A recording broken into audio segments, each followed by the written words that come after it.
jour, le monde a commencé à danser.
Un jour, le monde a commencé à danser.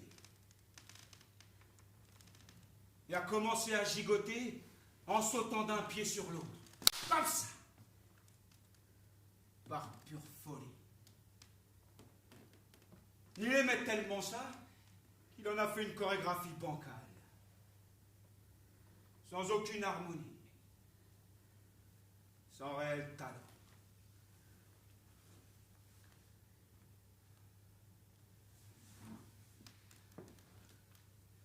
Les gens ont regardé ce spectacle en s'étonnant que le monde sache aussi mal danser. Ils étaient même gênés par cette laideur exposée au grand jour. Alors ils ont commencé à regarder un peu partout autour d'eux. Ils ont cherché du regard un responsable pour donner du sens à tout ça.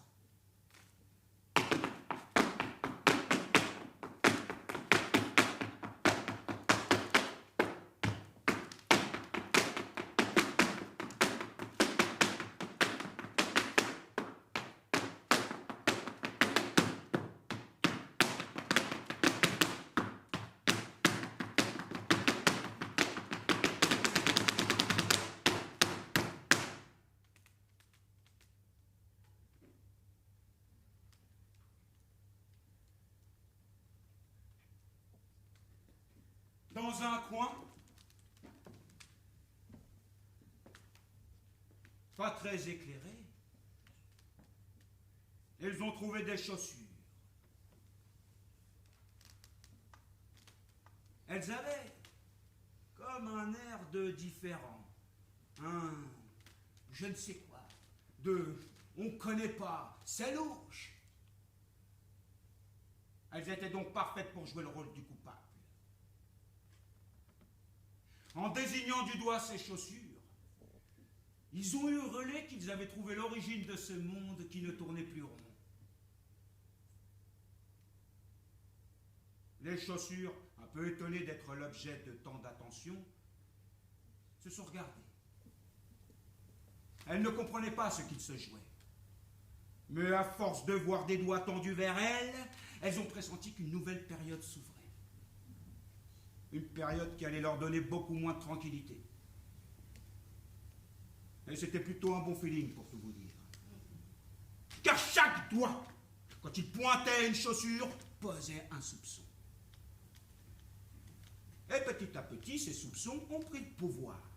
L'air de rien, sans qu'on puisse les contredire, puisqu'ils ne décrétaient rien. Ben non. Ils posaient seulement le doute sur tout.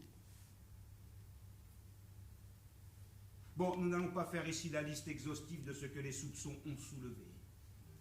Mais, pour vous donner une idée, il était question de pouvoir, de complot et d'argent. Les chaussures n'en revenaient pas d'être souillées à ce point. D'autant que si elles tentaient une défense, les soupçons débarquaient pour abattre leurs arguments d'un revers de main.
Bizarrement, et je ne pourrais pas vous dire pourquoi,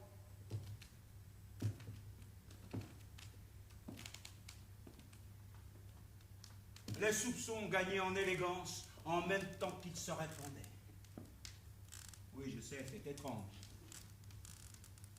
Ils avaient de grosses casquettes, énormes, avec un S brodé dessus. Oh, ça, ils avaient fière allure. Je pense que ce chic apparent a dû aider leur succès. Oui, ça a dû jouer, c'est certain.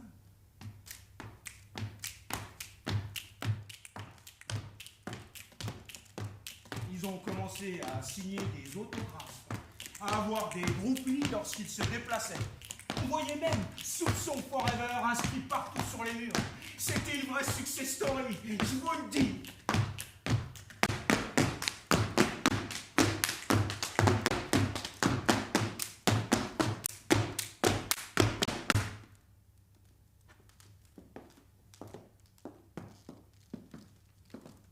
Grâce à cette notoriété inattendue, les doigts et les soupçons ont pris confiance, forcément, à un tel point que la certitude est venue les soutenir.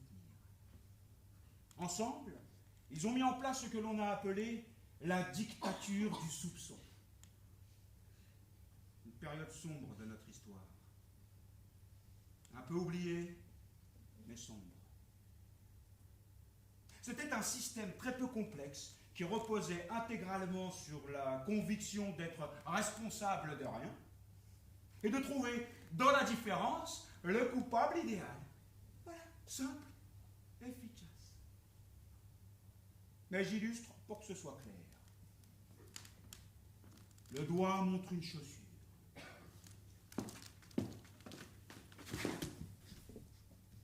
Tu fais de mal, non? Si, bien sûr que si. Avec tes petits aïeux mesquins et tes semelles trop fines pour être honnête. Là, la certitude de vous, rapidement, avec un look très rock, petit blouson de cuir noir avec Santiago, des confitures.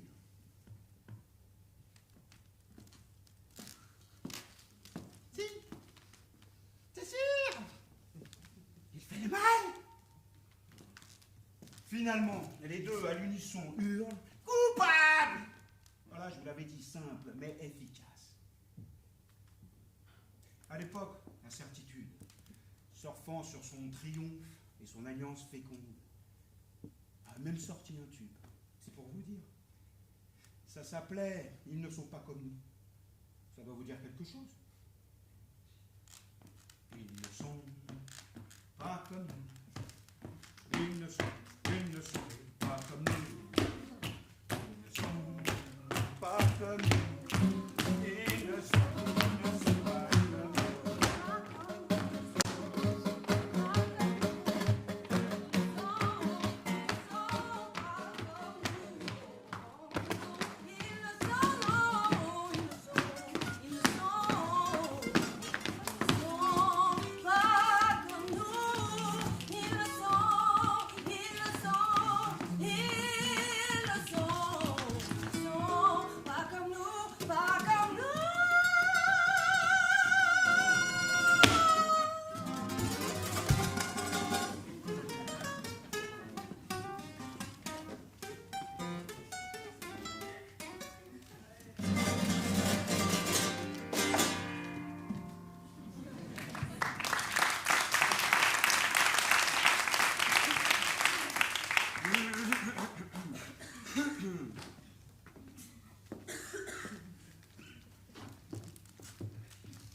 Bon, par contre, côté chaussures,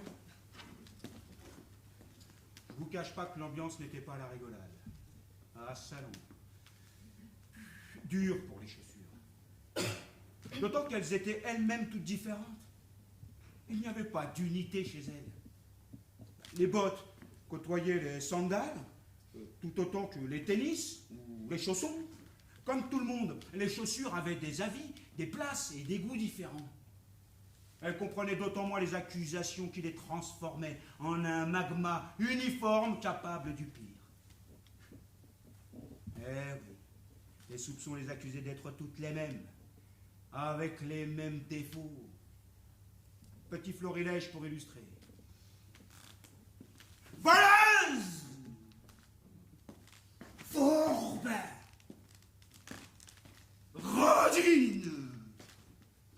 Mangeuse de bébé parfois. Mais si, je vous le dis, tout était faux. Il les appelait même les godasses, avec la bouche qui baisse pour montrer le mépris.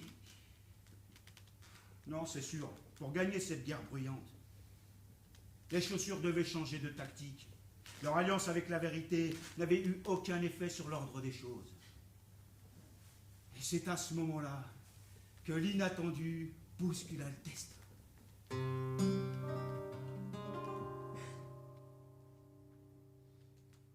Sag nicht keinmal, als du gehst dem letzten Weg.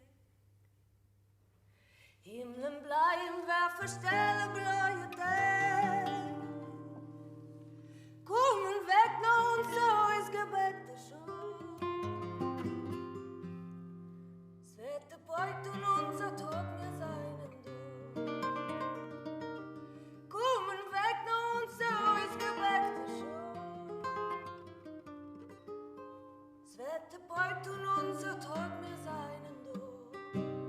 Ce chant n'est pas écrit à l'encre mais au sang. Nous venons tous avec nos souffrances, nos douleurs. Mais là où tombe la plus petite goutte de sang, jaillira notre vaillance, notre coureur. Mais là où tombe la plus petite goutte de sang, jaillira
voix font retentir ce cri. Nous sommes là.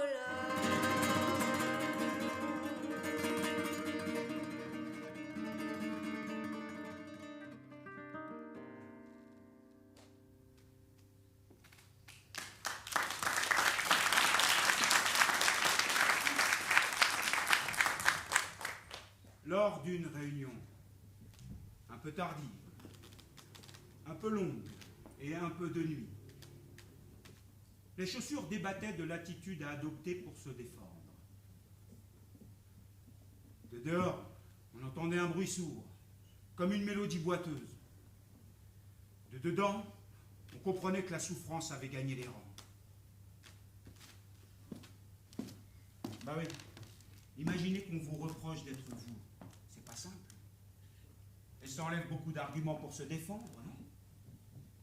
Bah si, c'est toujours compliqué de justifier sa naissance. Enfin bref, revenons à nos chaussures. Alors que les débats allaient bon train, qu'un escarpin s'éternisait sur un détail, qu'une tongue se plaignait de n'être pas assez couverte, qu'une babouche éternuait sans cesse, la porte s'est ouverte. Et une petite chaussure, très petite, toute petite, est sortie discrètement. Elle avait un regard triste et semblait désespérée.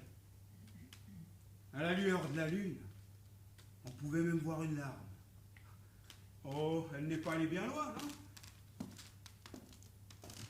Elle s'est juste assise contre un arbre, en regardant le ciel, comme si elle vivait un de ces moments qui nous poussent à regarder la nature plutôt que nos malheurs.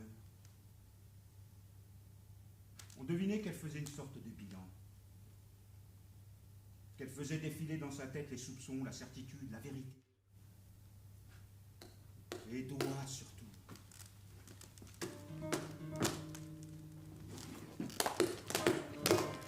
Ceux qui régulièrement la montraient dans la rue.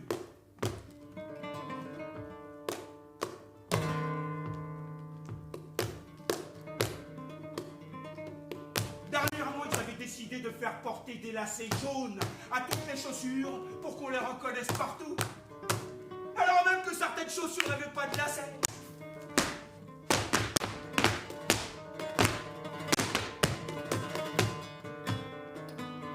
Et puis, il y avait la police des soupçons qui rôdait. Elle faisait régulièrement des descentes, laissant derrière elle un arrière-goût de chagrin.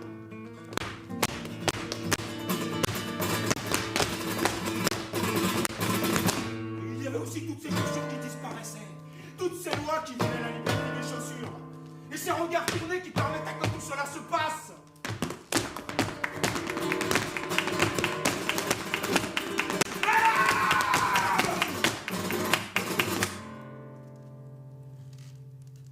Non, vraiment. La raison avait bien déserté ce monde pour laisser la place au pas normal. Elle aurait vraiment voulu trouver une solution pour que le monde danse mieux.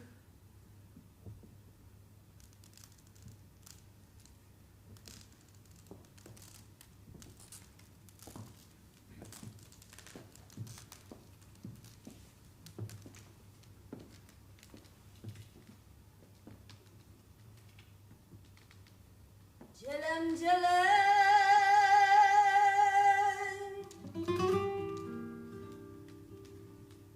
Lungo nedronenza.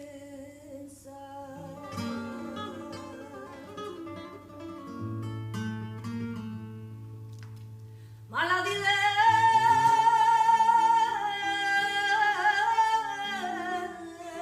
sucare romenza.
lungo medromessa,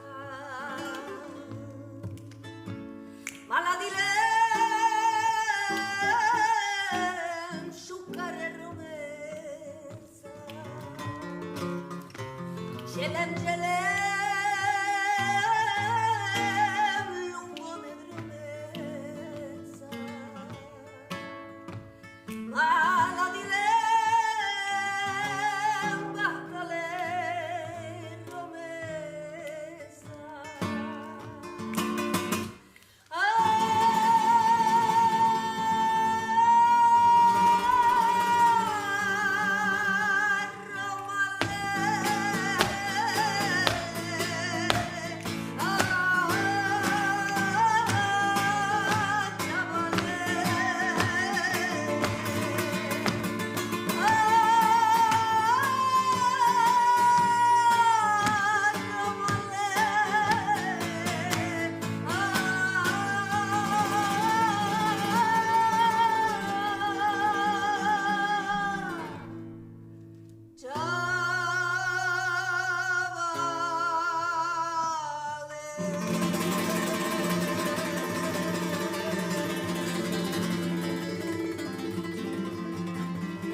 Derrière la petite chaussure, elle n'avait pas vu, mais il y avait un doigt, un petit doigt, qui l'observait.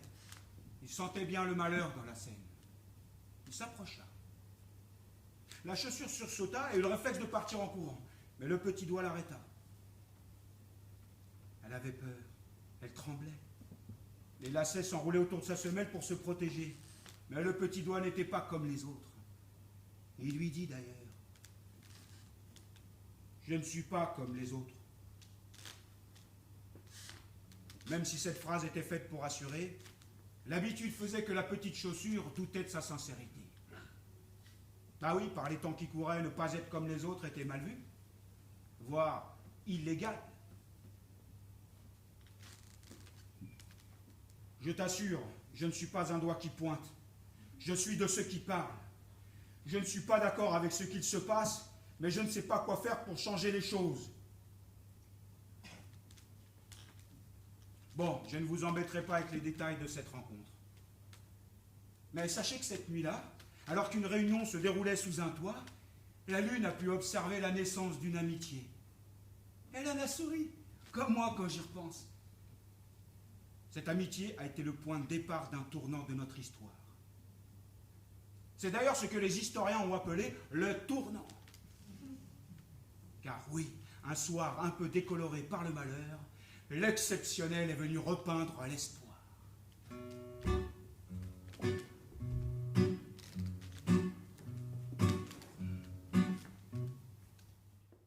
Es schlappt die Show, wir seien da, wir gucken in die Weiten.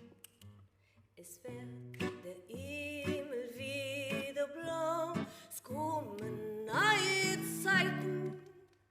Und kurz der Weit ist finster Stoff, warten wir geduldig.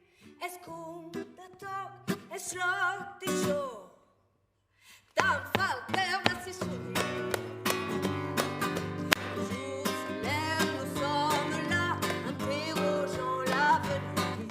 Voyez là-bas, le ciel est bleu, viennent des temps nouveaux. Même si encore il fait bien noir, nous attendons patiemment. Le jour se lève et nous sommes là. Les coupables seront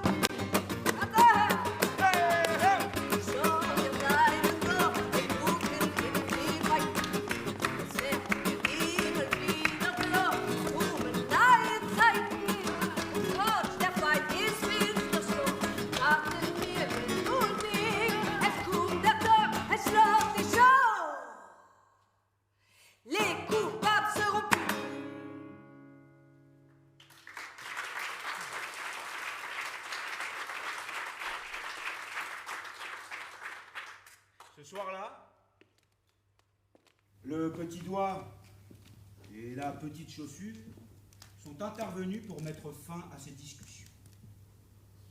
Certes très belle, mais pour être honnête, pas vraiment efficace.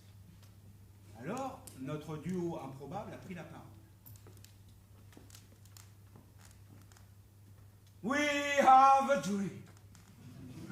You, chaussures, doigts, et tous ceux qui veulent nous rejoindre. Nous allons créer un nouveau monde. Un new world.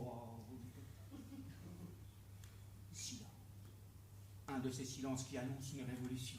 Et pas seulement parce que l'assistance ne comprenait pas l'anglais, non. Oui, nous avons un projet. Nous allons créer un monde où les chaussures et les doigts pourront cohabiter librement. Où les chaussures pourraient choisir leurs lacets librement. Où tous les êtres de cette terre pourraient vivre en paix et à égalité. Yes, we can!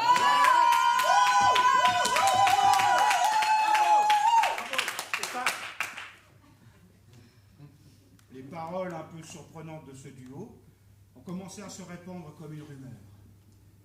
Elles se sont diffusées dans toutes les oreilles du monde, comme un souffle d'air apportant une liberté oubliée. Finalement, les habitants de notre planète décidèrent à l'unisson que cela pouvait être une solution d'arriver à vivre ensemble. Que ça se tentait. Bah oui, il faut vous dire qu'à l'époque, c'était comme un besoin compulsif de montrer tout et n'importe quoi. Il n'y avait plus de limite. Ça montrait, ça montrait, ça montrait, ça montrait. Alors, vu l'ambiance de film d'horreur, le projet de notre duo proposait une alternative crédible. La création du jardin du commun.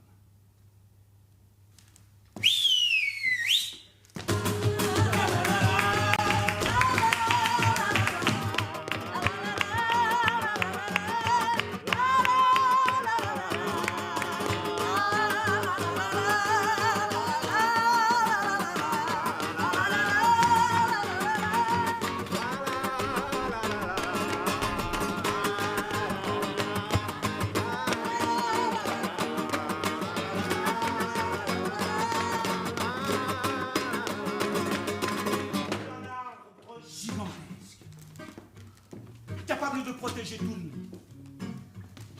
Tout autour, on sema des graines de tolérance.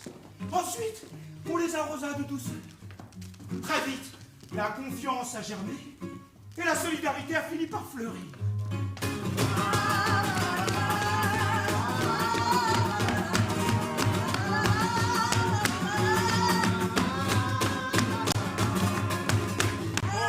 Bien sûr, le monde continue à danser. Mais désormais, il se traduit avec plus de grâce.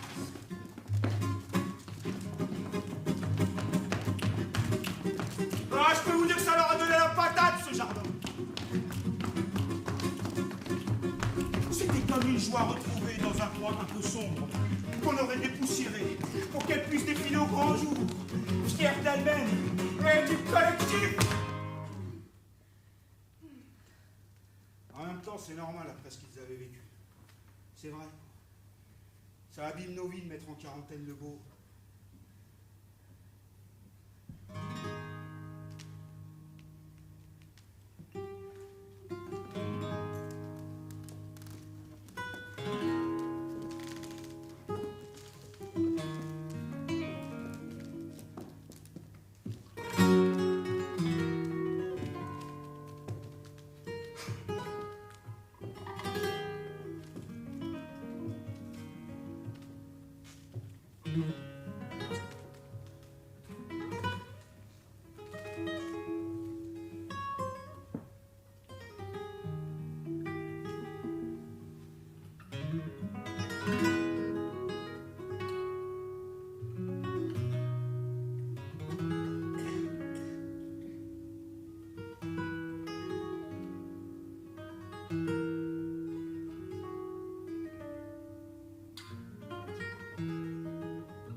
Voilà.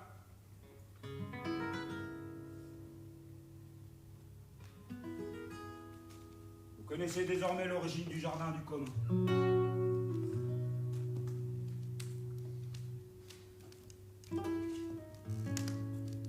C'est une histoire pas très connue. C'est dommage.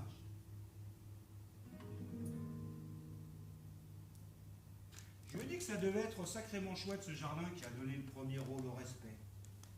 En effaçant les soupçons, doigts moqueurs et autres suppôts de la haine. Ouais, ça devait être sympa. Mais vous savez ce qui me turlupine dans tout ça? C'est que cette histoire ne dit pas comment le jardin du commun a disparu. Non. Pourtant, il y a bien eu un moment où tout s'est arrêté. Ça, c'est sûr. Mais aucun livre ne donne de date. Et je ne sais pas si on peut le dater.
Le jardin s'est certainement vidé petit à petit.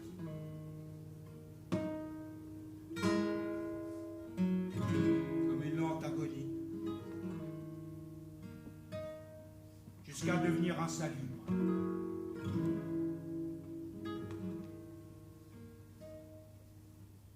Et ne plus vouloir accueillir personne.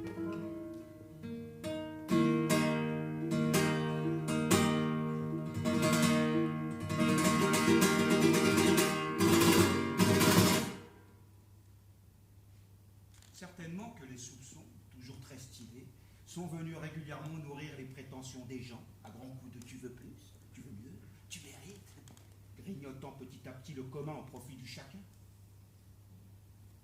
Je suis sûr qu'ils ont dû utiliser les réseaux sociaux pour prendre un peu plus d'ampleur, créer un profil, soupçon forever, et faire du marketing viral pour gagner des abonnés.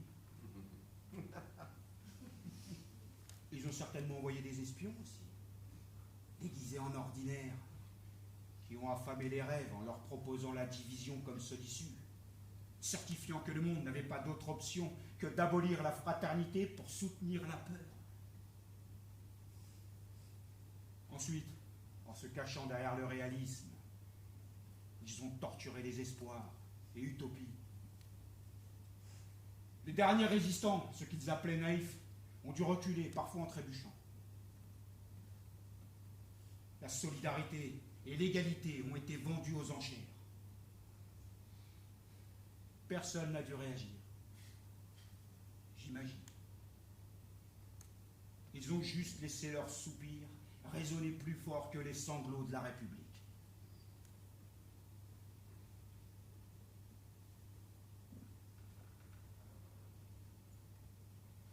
Surtout, je crois bien que les soupçons se sont fait relooker pour se donner un air de neuf. Un changement de coiffure, un petit polo couleur d'été, et l'abandon de la grosse casquette avec le S a suffi à tromper beaucoup de nous. Et puis ils ont fini par gagner, en soudoyant l'oubli et en séquestrant la mémoire. Oui. Je crois que la disparition de la mémoire a achevé ce jardin. C'est dommage quand même, quand on y pense. le monde danse mal. On efface vite notre rôle pour trouver des coupables ailleurs. Et on préfère se dire, bah oui, mais bon, il n'y a pas de fumée sans feu. Bah si, pourtant. Il y a le brouillard. Il n'a pas besoin de feu pour se répandre, non. Juste de notre silence.